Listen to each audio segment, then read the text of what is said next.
ప్రియమైన సహోదరి సహోదరులారా, మీ అందరికీ ఒక మంచి వార్త. మేము 365 అంశాలను 6 భాషల్లో పంచుకోబోతున్నాం. ఇంగ్లీష్, కన్నడ, హిందీ, తమిళం, తెలుగు మరియు మలయాళం.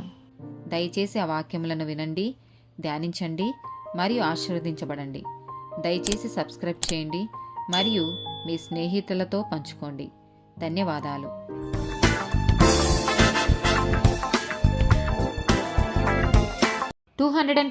డే టాపిక్ హింసించుట. మత్తయి సువార్త 5వ అధ్యాయము 10 నుండి 12, 44 వచనాలు. నీతి నిమిత్తము హింసింపబడువారు ధన్యులు, పరలోక రాజ్యము వారిది. నా నిమిత్తము జనులు మిమ్మును నిందించి హింసించి మీ మీద అబద్ధముగా చెడ్డ మాటలెల్ల పలుకున్నప్పుడు మీరు ధన్యులు. సంతోషించి ఆనందించుడి, పరలోకమందు మీ ఫలము అధికమగును. ఈలాగున వారు మీకు పూర్వమందుండిన ప్రవక్తలను హింసించిరి. నేను మీతో చెప్పునదేమనగా, మీరు పరలోకమందున్న మీ తండ్రికి కుమారులై ఉండునట్లు మీ శత్రువులను ప్రేమించుడి, మిమ్మును హింసించు వారి కొరకు ప్రార్థన చేయుడి. మత్తయి సువార్త 10వ అధ్యాయము 16 నుండి 20 వచనాలు. ఇదిగో, తోడేళ్ల మధ్యకు గొర్రెలను పంపినట్టు నేను మిమ్మును పంపుచున్నాను. గనుక పాముల వలె వివేకులను, పావురము వలె నిష్కపటులనై ఉండుడి. మనుషులను గూర్చి జాగ్రత్త పడుడి.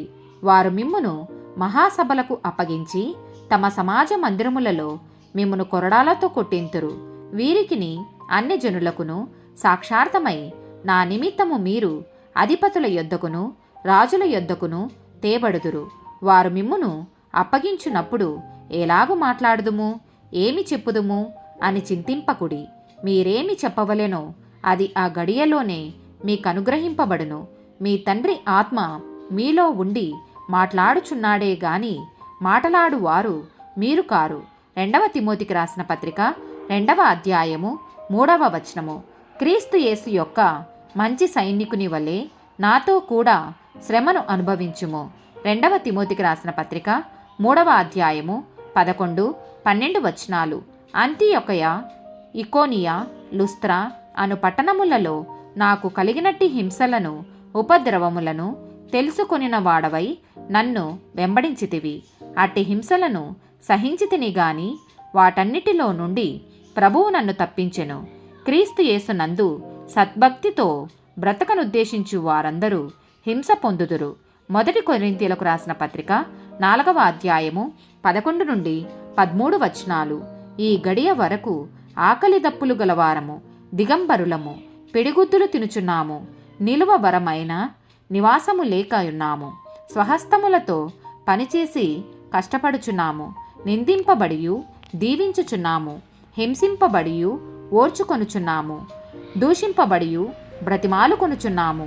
లోకమునకు మురికిగాను అందరికీ పెంటగాను ఇప్పటి వరకు ఎంచబడి ఉన్నాము. 2వ కొరింథీయులకు రాసిన పత్రిక 4వ అధ్యాయము 8, 9 వచనాలు. ఎటు పోయినను శ్రమపడుచున్నాను, ఇరికింపబడువారము కాము. అపాయములో నున్నను కేవలము ఉపాయము లేనివారము కాము. తరమబడుచున్నను దిక్కులేని వారము కాము. పడద్రోయబడినను నశించువారము కాము. యోహాను సువార్త 15వ అధ్యాయము 18 నుండి 21 వచనాలు. లోకము మిమ్మును ద్వేషించిన ఎడల మీకంటే ముందుగా నన్ను ద్వేషించెనని మీరెరుగుదురు.